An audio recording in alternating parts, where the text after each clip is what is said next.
Hello, hello. Good morning, good afternoon, and good evening, everyone. And welcome to this Oasis Geotechnical webinar on advancing geotechnical software. My name is Norbert Kovac, and I'm one of the Senior Business Development Managers at Oasis. And today we will be talking about automation, connectivity, and what lies beyond. Now, before we dive in, as usual, a bit of housekeeping. So we are going to have a Q&A session. So if you have any questions, please put these into the Q&A box. So if you don't have this already open, the Q&A icon should be towards the middle top side of your screen. So you can just click on that and hopefully you should see the box. If you don't have that, no worries, just put any of your questions into the chat and my colleagues are going to transfer these over. The session is being recorded, so you will be able to see to watch it later on. And also, if you can think of someone who would be interested but hasn't joined, you can share the presentation with them, the recording with them, and then also follow us on LinkedIn. I'm sure one of my colleagues is going to put in the LinkedIn details in the chat. Basically, it's the best way of connecting with us, seeing all the new webinars we're having, we're planning, all the new developments and case studies. So do give us a follow. Now, today's presenters, I have some great presenters for you. We have Raul Perulero Serrano and Matthew Brown, both geotechnical product managers at Oasis. Ben Gilson, an Arup associate in Arup's London ground engineering team, and Mark Skinner, our geotechnical portfolio product manager. Now, I realize some of you might be familiar with us, some of you might be completely new to Oasis, so I thought that I'm going to give you a little bit of intro to who we are, and hopefully giving you a few pieces of info even those who use our software don't know. So let's see. Oasis actually stands for Over Arab Systems. We have been founded in 1976, which means that we have a big birthday coming up. And actually, just to slightly circle back to the LinkedIn, we are going to be posting quite a bit about that, and there might be some surprises, so definitely worth giving us a follow. Oasis develops software, all sorts of software, geotechnical, structural, and pedestrian simulation. And on the screen, you can see a few things, what else have happened around the same time when we were founded. Now, as you can imagine, over the years, a few things have changed. Not to even mention the fact that even before our company was founded, we already had some software pop up. So we have changed the interface, we have changed how these results are being displayed, what kind of results are being added, and all sorts of things. We even changed our operating system. We started off on mainframe, Apricot, then moving on to DOS. Some of our users have been, I have been talking to, are using our software since the DOS time. And then we moved on to Windows, and now we're looking a little bit up towards the cloud.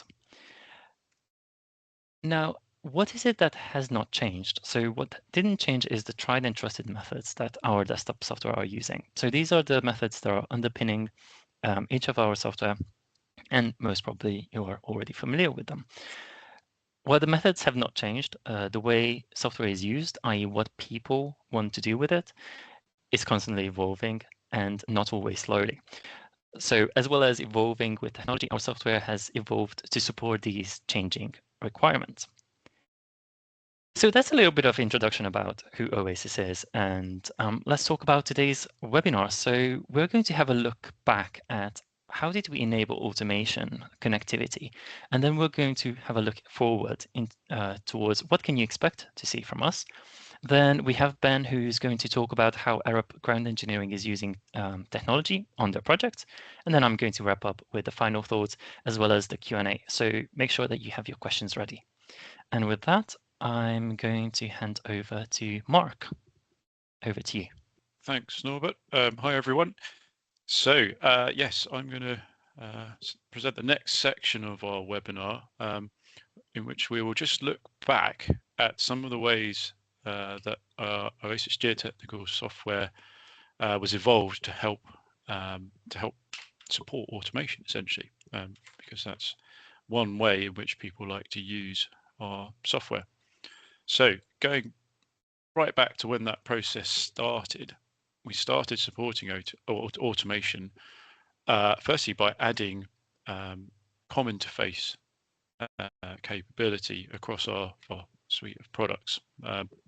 And I just thought I'd recap what that is in this section. So it's essentially a dictionary of commands which let people remote control the software. You can see the animation moving up and down that dictionary. This is for ALP.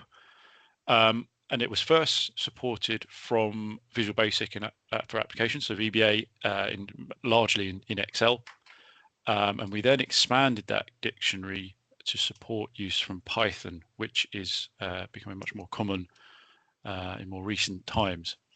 But as I say, you can remote control the software, and each command does a very specific thing. Sends some data, does something, or runs an analysis, or returns you back some data. So what you can do with that is then build up your logic around the core capability of the software and do more intelligent things with it. So I'm going to move on and show you a few examples from back in the day of how that was applied. So what we have here is a snippet of VBA code. I wrote this as an engineer some time ago.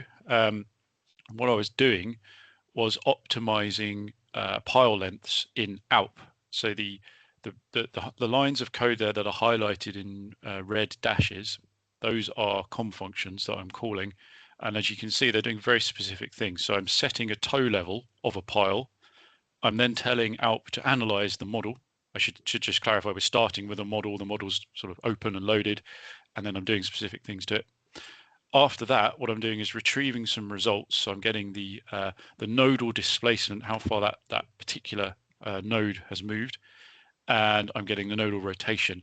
And I then apply some logic and I check whether they're within my criteria or not. And if they're not, I then go back around the loop and I extend the pile, make it a bit deeper.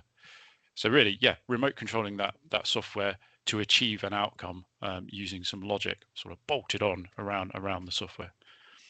Okay, so that's that example. That was some while ago. On a similar vein, this was a piece of work done by Matt, who's on the call. He's going to present after me.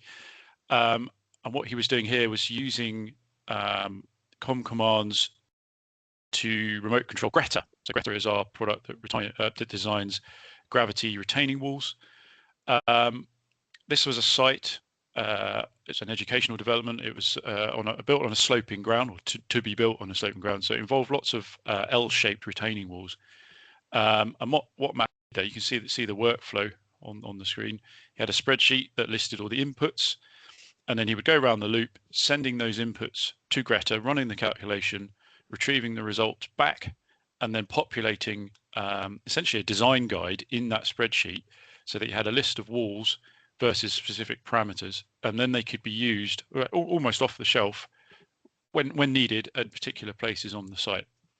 So this is one way of applying that technique to design. You're basically designing all of your options up front and making a design guide that can then be used as the project progresses.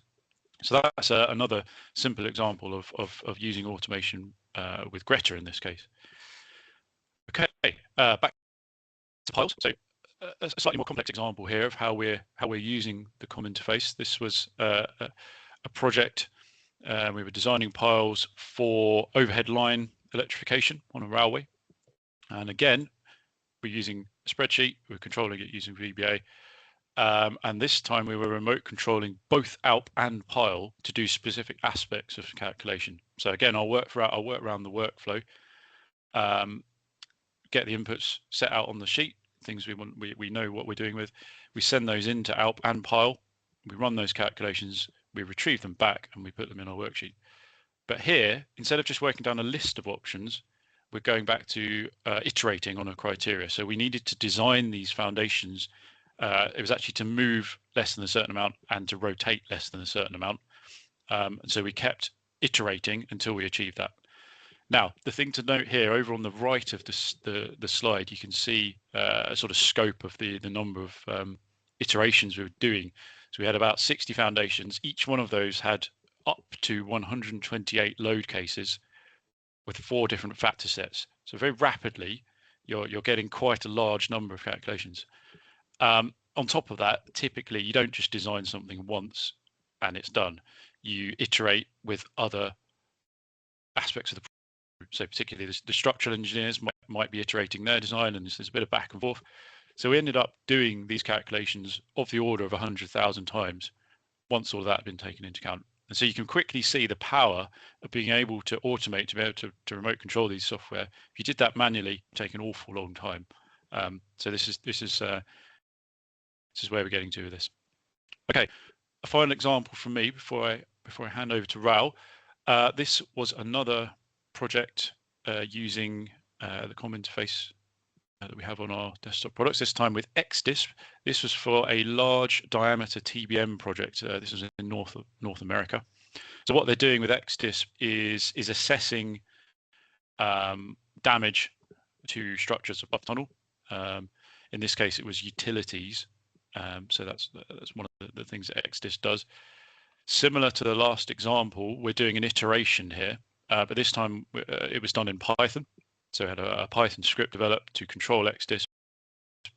The inputs are picked up into Python, sent to XDisc, and it's run. Results are pulled out of XDisc, and they come back and they're saved as a series of CSV files for further reference. But critically, what they're doing here is they are adjusting the volume loss applied to the tunnel, and they're increasing that until the assessed damage hits 80% of the failure criteria. So they've got a bit of margin in there, and that's what you can see on the graph on the right there. So it's a graph showing how that if you like allowable volume loss to mitigate failure of the utility. It shows how that's varied along the length of the alignment, and that's the sort of thing that this was calculating.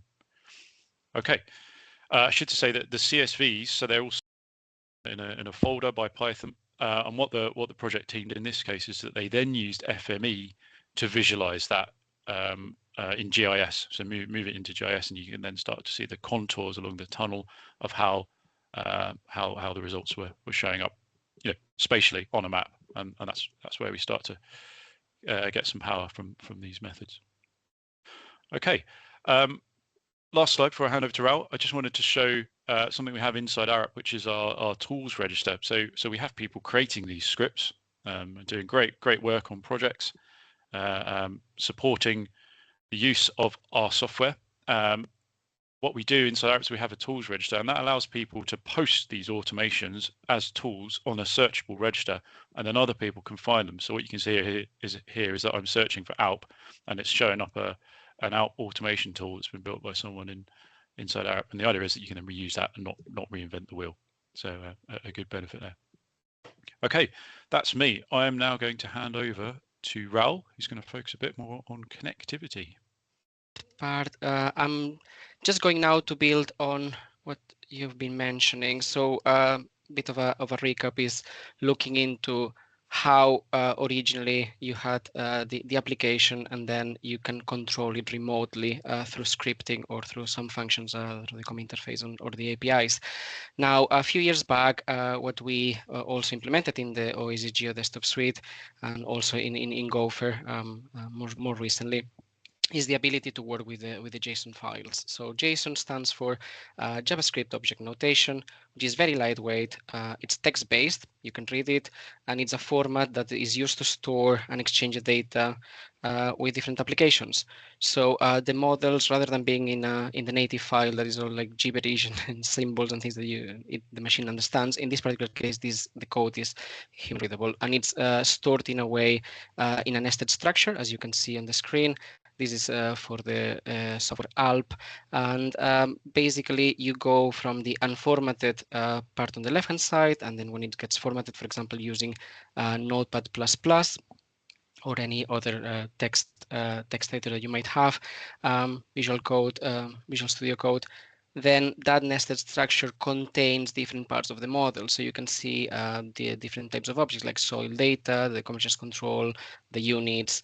So this gives you the insight and the ability to change any part of that model. So that file contains the model. And starting from the geometry, the ground model itself, once it's been run, it also contains the results. So in a way, self-contains everything, and with little input from scripting, or it can get more or less complicated. But starting very simple, you can do a lot of things, like Mark was showing from the examples on VBA. So then it's the ability to save the files across the GeoSuite, and then this is allowing you to access those files and change them as you need them. So, for example, in the context of sensitivity analysis, or the different iterations with the different disciplines, like structural, and that opens the door to a suite of insight, because today the capability, the power of the machines is there. Is like how much it's reasonable from from a human perspective, like how much you can explore really in a faster manner, more efficiently. So to give you a bit of a flavor of applications on how this framework and this thinking has been applied, this particular case is Whitley Park Embankment, and is using a combination of different applications, and is in particular using a slope, grasshopper, and then also some CAD-based applications. So first of all, this is an example from engineers in our Sheffield, Leeds, and other offices in the UK, and it's a project done in conjunction with the Environment Agency, and basically consisted of the engineers had a 3D model in open roads, and they needed to cut sections every 20 meters, and the flood embankment length for the site was 4.6 kilometers, so a decent piece of linear in infrastructure that needed to be looked after and checked for potential issues in the area. And then the geometry and the geological sections were combined. So both the topographical surveys that you can get on site from your LiDAR, from some drone surveys, anything, topographical data, cloud points, anything, you bring that in, and then they also they combined it with the interpreted geological models from the different ground investigation campaigns. So they build that up there. Now with Grasshopper, what the team did is to assemble the cross sections that then they were going to be input into Slope, and through the ability of having the scripting and the functions and the ability to change those JSON files, then that was sent to Slope to be analyzed. Once the calculations are run, similarly to what Mark was explaining, is that continuous flow of like get your results, save it again in the JSON file, and then that goes into the interpretation side of things, and then you repeat that cycle once and again. So this like helped the team massively to speed up on the ability to get insights on the project from very early stage. Building on that, and on one example with Gopher, which is Oasis Geotechnical finite element cloud application. Again, starting with a Python script that is allowing us, for example, in this particular case, it's a gravity retaining wall, which we can see a backfill on and it's sitting also on a different material, simplified geometry, and this is to show the power of sensitivity analysis. So again, starting with a relatively simple Python script and getting the functions that communicate with Gopher, changing those JSON files at the beginning, you bring them in, and the idea is that in this particular case, the exploration was around the impact of changes on the foundation friction angle, the materials, and also how also the backfill angle friction, the combination of both, what was the impact on the displacements that could be observed. And again, starting from the script, changing those JSON files, sending them to be run in the Gopher application with the solver, getting those results back and reanalyzing the thing to a point that don't need to really use the interface as especially when you're looking at a scenario like this one, in which like about a couple of hundreds of runs were needed to obtain that 3D envelope to show where to expect the maximum deflections in the problem. And a slightly different use, and which is stepping up on that linkage between applications. So Arab, like similarly to other organizations, been adopting new unconnected tools for geotechnical data management, and in particular, Arab has opted for Open Ground as a geotechnical information management platform, and this has led us to build Giraffe. And in Giraffe in particular has been built in partnership with Sequent, and it's our new dynamic graphing integration for Open Ground. And what it does is makes use of Open Ground user API, and then it allows you to query the data directly from Open Ground. So no having spreadsheets in different servers, different units, anything. Everything is in Open Ground, and Giraffe, what it does is through the user API, through those functions, there are queries, which technically questions, you're querying the data within your projects, and then what you're doing is you're retrieving that data and keeping then Open Ground as your source of truth. So no need to rekey any data, manual transfers. It's refreshable, so you make any changes in your Open Ground project, you click of a button in the browser, in the interface, and then you have your updated graph. And it allows you to work around the data as the project evolves, like typically happens like when you keep getting that data from site over time. Or for example, if you've got a design freeze, the same, you can have different collections for those graphs. And then it helps also to build the interactive geotechnical graph. So here we are presenting a collection. So this is once you've got access to the project, we've got a series of templates, and you can use those templates to build up your collection.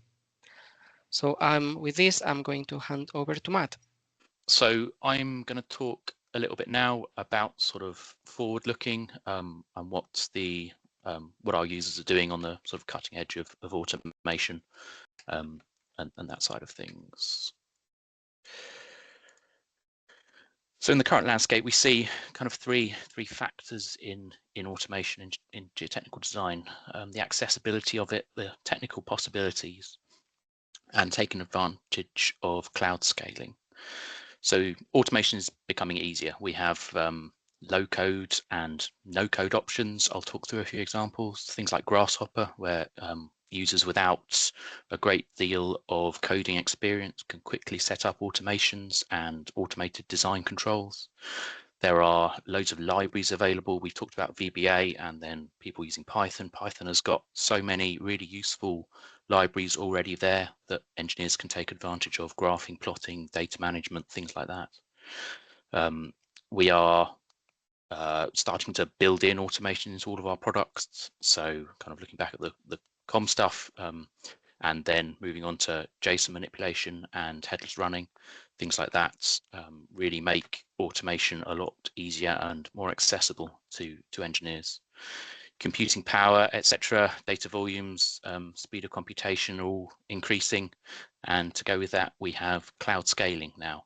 So we're starting to utilize compute in the cloud to take analysis and sort of batch and sensitivity things to another level. I'm going to talk through some examples of Gopher, which is our geotechnical finite element analysis product, which is entirely cloud-based and has a user API. And this product with the API unlocks huge potential for automation and sensitivity runs that our geotechnical users can start to do. So this is an example of a sort of low-code automation. Our user happens to be using AdSec.gh here. So on the left is the AdSec view, and on the right is a Grasshopper window where they are kind of manipulating graphically blocks of code, predefined blocks of code, predefined input, sort of variable sliders and things like that. And on the left looks like an envelope for a structural section, and you can see on the right various inputs are being added, various variables, and they are being adjusted without programmatically changing anything, all using visual blocks, sort of interconnecting those. And you can see on the left there's a real-time update in AdSec for the output of those inputs that are being done on the right-hand side. So this can be kind of automated in a very easy way with no Python experience or anything like that. The blocks can just be manipulated in a graphical way. Raoul mentions sort of batch running in Gopher. We've been working hard with Gopher behind the scenes to implement scaling capability. So what that means is that the number of runners up in the clouds is not a fixed number. It increases and decreases depending on demand. So if there are more users running Gopher calculations, the number of available runners increases. It also drops back down as the number of users decreases. We've also been working on a batch API endpoint. So what that will allow users to do is send a list of models for analysis. So rather than just one at a time, they can send a whole list up, and a varying number of cloud runners will be booted up and will be employed to solve those models. So going back to our retaining wall example, instead of running those 200, 250 calculations one by one, they can be split up and run in parallel. Maybe not 200 in parallel, but some larger number than one, and that will enable sort of results to come down quicker. Suddenly the size of batches you can do in a sensible time frame increases significantly. If you're interested in batch solving of large numbers of models, then get in touch. I'd love to talk to you about it, and we can work something out with the infrastructure. Yeah. So some examples from within Arup about how people are starting to take advantage of that batch solving with Gopher specifically. This is an Arup research project led by Stuart Hardy in London, where his team developed a cloud-based web app which used Gopher in the back end, and the web app was designed to train and verify a surrogate model. So a whole bunch of inputs were defined by the user in the web app. These were then set up as a large number of Gopher models, which were run using the web app. So Gopher was run headless. All these Gopher models were then used as a training data set for a surrogate model, and then a small chunk of them were used to verify the surrogate model. For those who aren't familiar with the terminology, a surrogate model is a very sort of lightweight mathematical model, I guess, which is used to describe a particular set of inputs for a finite element model. So it's designed to be very lightweight and very fast to run. Finite element model might take a few seconds, tens of seconds to run. Surrogate model will take much less, orders of magnitude less. The idea behind that is that you can very quickly look at the sensitivity of different inputs based on how the surrogate is trained. So what this research project then did with that surrogate model is it was used for some real-time back analysis to feed into the observational method, and it was also used to do sensitivity analysis of sort of key parameters. Again, very lightweight, much quicker to do than rerun the full finite element model. This work has been published in GE out of interest in September of this year. So go and dig out the article if you're interested. It's interesting piece of work. Another Arup-based research project using this bulk batch analysis is this reinforcement learning piece of work led by Vermund in our Munich office. So what this team did again was to generate a big data set of geotechnical models using Gopher, and then trained a surrogate using that data set. And then what they did with the surrogate was put it through a reinforcement learning loop, whereby the thing is given rewards for kind of more favorable outcomes. The idea is that it goes through this loop enough times to train itself to give more efficient geotechnical designs. So in this particular example, I think they were looking at a multi-stage, multi-propped basement type situation, various levels of props.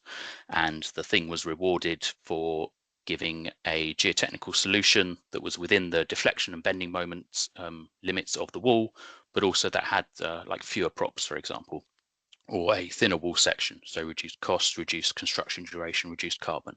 It was rewarded for each one of those sort of beneficial changes it managed to make to the model, while still staying within the limits of deflection and bending, like structural capability of the wall and so on.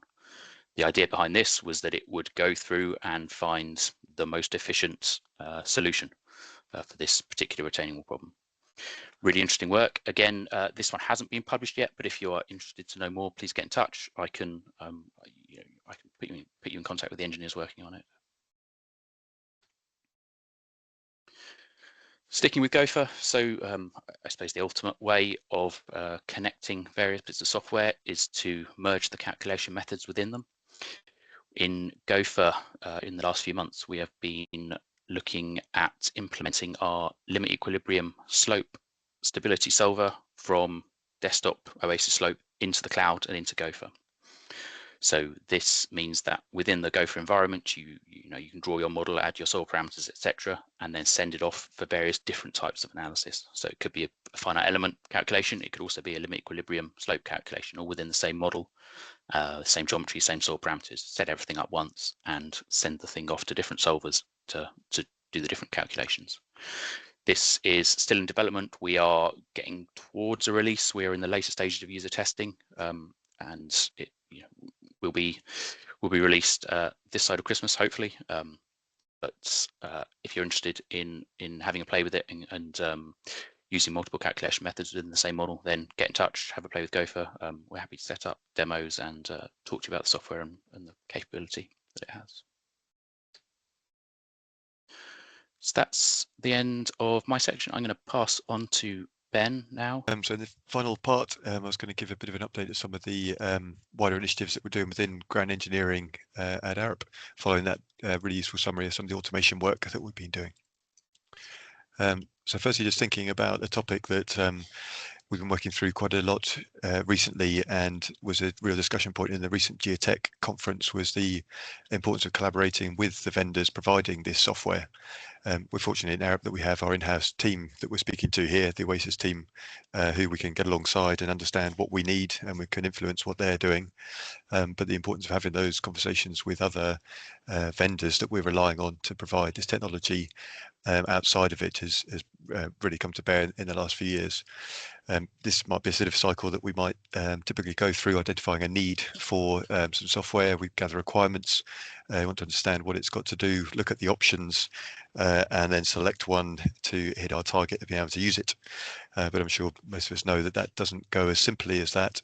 We end up going back, revisiting requirements, testing what we really needed, perhaps identifying things that we didn't know we did, but come to light as part of that journey. And it doesn't always go straight to plan once we press go on a bit of technology to actually get that used. So I think it's just being aware of that bigger picture and the investment that's needed in helping to influence, whether it's development by priorities or just steering even the sort of direction of software in the industry. I think one quite nice example is the trying to steer the vendor providers in the industry towards more open source thinking and not keeping data or workflows within one vendor's system, and actually allowing access for others to tie into it would be one good example. So within Arup, to enable a lot of these geotechnical automated workflows that you've been hearing about, we've had a big focus on the last few years on getting our data right in terms of the geotechnical factual data. So this diagram on the screen shows how we set up a centralized cloud-based geotechnical database.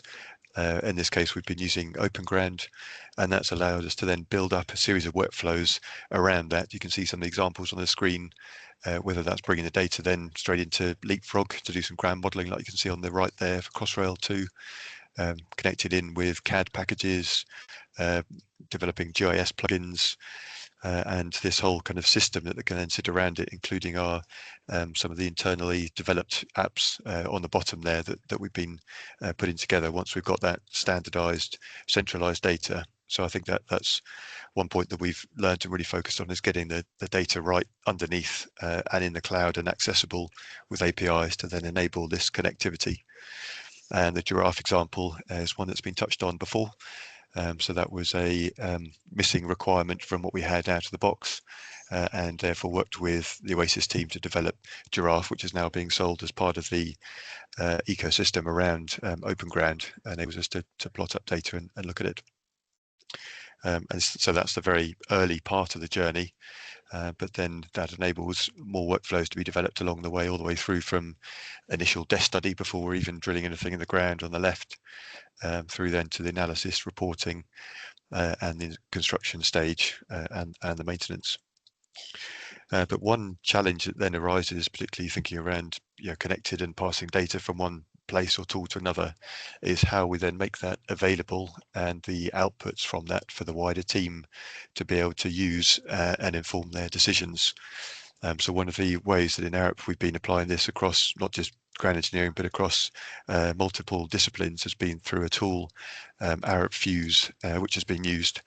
And you can see in the bottom left there was awarded the Digital Innovation category winner for the recent Ground Engineering Awards this year. And the concept really is about having one cloud-based place where all of the project stakeholders can come together and see the information that they need to see. So whether that might be external stakeholders, that might be project control information, dashboards of hours spent, that sort of thing, the design information, maps, applications, surveys, dashboards around sustainability and how that data and dashboards around carbon use, for example, on projects it's been used for. Bring that all into one place that then the design team and clients and collaborators can access. And some examples of how we've been using it recently is on the Bakerloo line extension here on the left, be able to then bring in our 3D ground model so people can access that in one place. 2D maps with geology information, topographic information, just bring that together to enable people to put it up in meetings and workshops and use that to make decisions. And Fuse AI as a methodology to have a corpus of information for a project that can be then queried and accessed by the team. So instead of having to search individually through all the PDFs that end up in potentially random folders on SharePoint or somewhere, having this one central place that people can come together and access all that information. So just to give a quick flavour of what that looks like. This is an example site that we've got with Crossrail data. As you can see how we've got multiple modules on the left-hand side, enabling the different functionality, giving people access to that project data. And to show a few examples of that, whether it's a sort of map that people might need to see to understand where the information is spatially, particularly for the medium to larger projects, where actually understanding that spatial context is important, whether that's planning boreholes, scoping boreholes that we're doing at the moment on other projects through the dashboard. Things like risk registers or having platforms that people can join together and jointly access and edit and update information. So here project risks can be viewed with a map to show where they sit relative to other risks on the project. Again, that spatial context and just all in one place that everyone can access, update and edit. Accesses are controlled, so we have ways of determining who has access to what, so you don't necessarily need a client seeing access to all your confidential financial information. It might be around project team, again the softer side of project delivery, making sure people know who to talk to and what roles people have. So again, you can get that communication going in a way that can get updated. And then I think we move on to the hours dashboard, and again think of not just the hours or project management function, but we're using the same tool to plot up, for example, ground investigation data progress, and have that as dashboards that can be used by client organizations to see how many lab tests that they've got, which holes are being completed, and sort of have that big picture. And of course the 3D aspects as well, and the more sort of master planning views. So again, it's sort of once the automation has happened, how then are we seeing that data and visualizing it, enabling the outputs to be shared with the wider project team. I think the final example here is a cross-section tool that's been used to help people see for linear projects what the ground conditions look like, where boreholes are, and different surfaces that might be available. So that could be topographic surveys, geological surfaces, whatever information people would want to see. Once again, that sort of connected data has been brought together and then served up for people to have a look at and view. Skip through to the end of that video. And there's some boreholes there as well, just showing how the actual borehole data itself can be visualized in the tool. So I think that was just a quick whistle stop through some of the sort of wider data and connected data environments work that we're doing within Arup, beyond all the great work on automation that's been shared by the Oasis team. all for all of our presenters. Those were truly thought-provoking talks, and I'm sure everyone has lots of questions to go into. So before I go into the summary, just a reminder: please make sure that you pop your questions into the Q&A or into the chat box. So, a quick summary. So today we've seen how Oasis has evolved our software but retained tried and trusted methods. How the evolution has included adding support for automation and connectivity over the years. How technical advances, connected cloud software, and low-code automation open up new analysis techniques into the future. And then we've also seen real project examples demonstrating these capabilities. And just now, when Ben was explaining how Arab ground engineering team is using technology. Going forward, we want to do a lot of things. As you can imagine, we have what we have done, we want to keep going with that. We will continue developing our software in line with our clients and the industry's needs in long-term and as well as short-term requirements. It's a journey, and it is one that we want to do with you. So I and the entire team always encourage our users or potential prospects to reach out to us, talk to us about the software. What do you think that you would like to add in there? What do you think the industry needs going forward?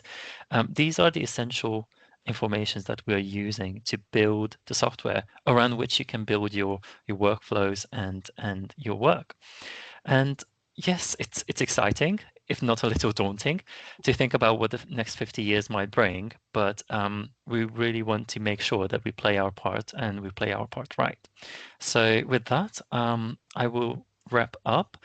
As I mentioned, do reach out. So you can reach out to us through the oasis@arab.com email address, or if you're already using our software, you can just talk to your account manager, or you can give us a call on the phone number that you can see. And now I'm going to have a quick look at the Q&A section. So yes, let's start off with the first question. Oh, Christus, hello.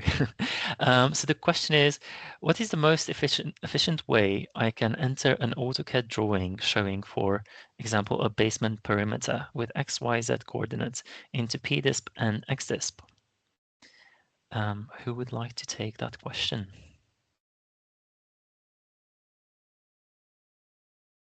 I can volunteer, and Okay. Sarah, our application specialist, is also on the call. You can correct me if I don't quite get it right. I believe the most efficient way is to use a DXF, which is generally where we go with our software. It's quite a universal, basic drawing format. Obviously, we'd like to improve that in the future, but that's I think where we are now. Unless Sarah has any other comments. No, that's right, Mark. Yeah, that's very much so, that we have the option for importing DXF files into PDISP and XDISP, and we can use that as a basis if you want to locate your tunnel or your excavations on top of the excavation. That's possible. So the option that we have now is to import DXF files. Yes. Brilliant. Thank you. Just to add. Yes. Add to that, if it's useful, I think it depends what you're wanting to do with it, because that would be a good way to get it in if you're looking for context. But if you're looking to pull areas out of it, let's say, for example, you had, I don't know, foundations, and you wanted to extract those as loaded areas to PDISP, then you could use Python to then pull out and put that straight into a JSON file format, because you can add in the geometry into the JSON, or you could use FME is a good visual automation program that we use quite a lot in Arab as well, to again extract the geometry and populate a spreadsheet that you could then check and copy and paste it in if it's just a one-off. So I think it depends on what you're really looking to do with it and sort of how often you expect it to update. Brilliant. Thank you for that. The next question is, if we have a specific script, does it need to be updated when the version is off, when the version of the software changes? I see both Mark and Raoul have replied. So if either of you would like to just mention your answer. To sort of elaborate on that, what I've tried to get across there is that there may be some occasions where you do have to update scripts. Potentially if libraries are updated that they rely on, or if we, the rare occasion we do change some of the commands in the dictionary. Sometimes we add new functionality to them, for example. But we do our best to try and keep it consistent for exactly that reason, so that you don't have to keep updating scripts. So it's not a no. We won't ever say that we're never. You'll never have to update things. There may be occasions, but yeah, hopefully it's fairly rare. And I think that's pretty much what Raoul has said there. I'll let you confirm that, Raoul. I'd say, yeah, in general lines is that, isn't it? So it's the minimal impact. And again, what I guess probably because seeing sometimes from the support side of things is like having more than one version installed. It's making sure that you're pointing to the right library. You might have more than one version of Alp or Pile or Slope in the machine. So just making sure that that's up to date. That should avoid the conflict. Do you want to add maybe, Matt, yourself about Gopher? Yeah, so with Gopher, I suppose it depends a little bit what you're doing and what your script is doing. By and large, as we develop the program and as we update it, things shouldn't have breaking changes. So I would expect, for the most part, your scripts that work today will continue to work. There might be very rare occurrences that we change something which does affect existing scripts, but I think that would be rare rather than the usual. That's great. Thank you for confirming. The next question is, will the webinar will be recorded? Yes, it is recorded, and this will be available for you to review at a later stage. Okay, and let me see. I think that's the last question we had. Unless there are any other questions, we will wrap up there. Okay, so brilliant.